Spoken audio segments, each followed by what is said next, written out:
Mr. Cockle was cleaning the new sign on the back door of the Bucket and Spade guest house.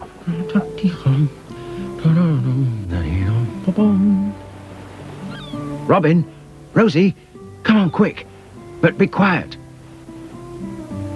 The two of them came tumbling out, not all that quietly, but quietly enough for them. What is it, Daddy? Asked Rosie. We've got a visitor. Gosh, said Robin, what a big bird. What is it? It's a seagull, said Helen Cockle. I've been feeding it.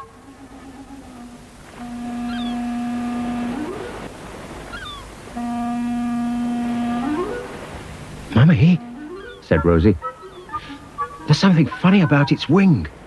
Oh, you're right, it must have broken it sometime.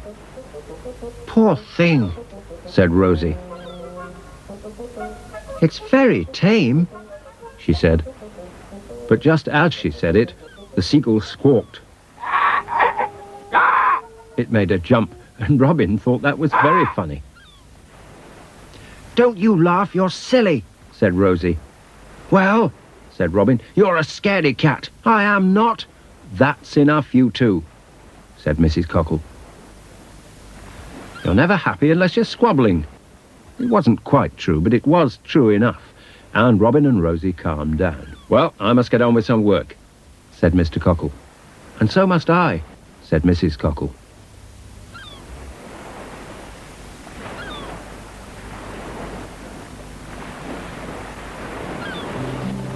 Oh, said Robin. Where's the seagull gone? I expect it's flown off to its friends, said Rosie. How could it fly with a bent wing? Well, I don't know. Maybe we could search for it. Oh, we'll never find it. While they were thinking about what to do, Mr. Shipham came across from his boatyard just next door. Hello, my dears, he said. Your mum in, is she? Yes, said Rosie. I'll tell her. Mummy, Mr. Ship's here. Hello, Mr. Ship. Oh, morning, Mrs. Cockle. I have to go down to the harbour to help a friend of mine. The engine on his boat's broken down. I wondered if... I'm just on my way to the village now, said Mrs. Cockle. I'm going to do a bit of shopping. I'll give you a lift in our car. Wow, ain't I the lucky one, said Mr. Ship. Thank you. Right, children, said Mrs. Cockle. Daddy's upstairs painting the back bedroom. Don't go off anywhere without telling him.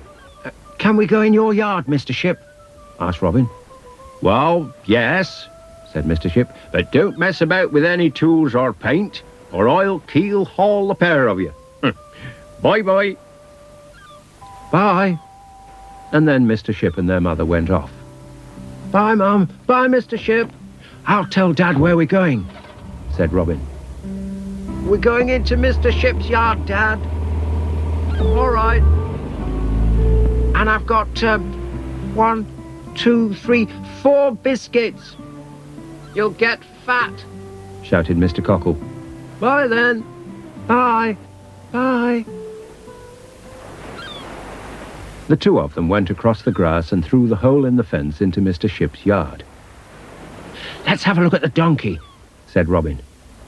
Fury, called Rosie. Fury.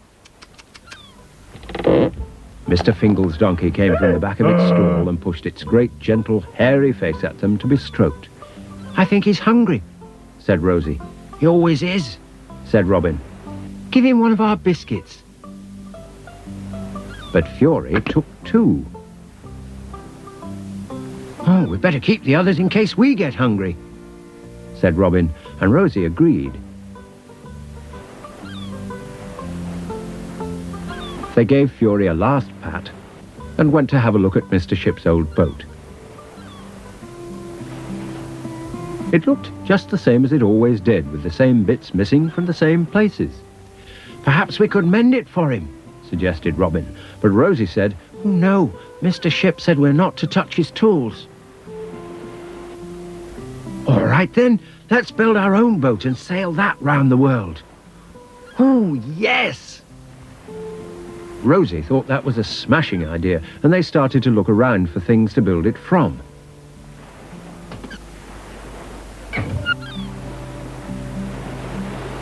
Rosie found an old tin bath with a handle at each end. It had a hole in the bottom. "But that doesn't matter," she said. "It'll do for the big bit." "The hull," said Robin. "Mr. Ship told me it was called the hull."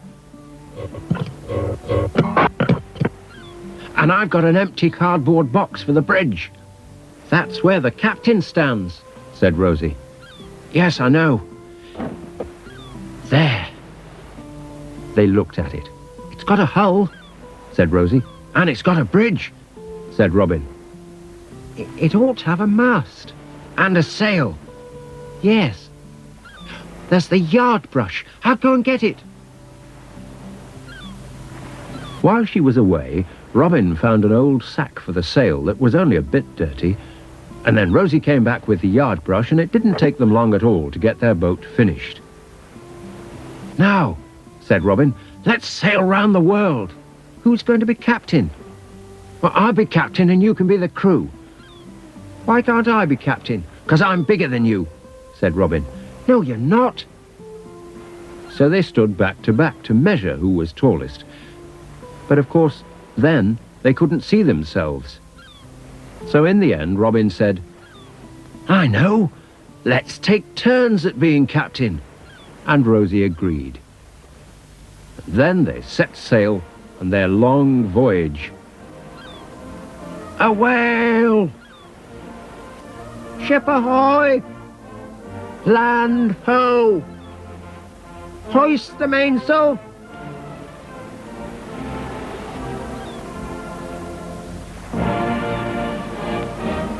After a bit, they thought they must be about halfway round the world, so Rosie, who was being captain, said, "A desert island! Let's land!" Robin lowered the sail. "Time for ship's biscuits," he said. We've only got chocolate digestives," said Rosie. "No, in the game. Mr. Ship says that's what they used to eat when he was a sailor." "Oh," said Rosie. "They're in the back. The stern." "They've gone," she said. "I put them in there and they've gone. I bet you've eaten them." "No, I haven't," said Robin very crossly. "I bet you have." "Have not," said Rosie even crosser, and they were pushing each other quite hard when an awful made them stop. They turned round to see the Seagull with the bent wing. It had one webbed foot on a piece of chocolate biscuit and was pecking lumps off it. "Gosh," said Robin. "The Seagull must have taken them." "Robin, Rosie, have you two nuisances had my yard brush?"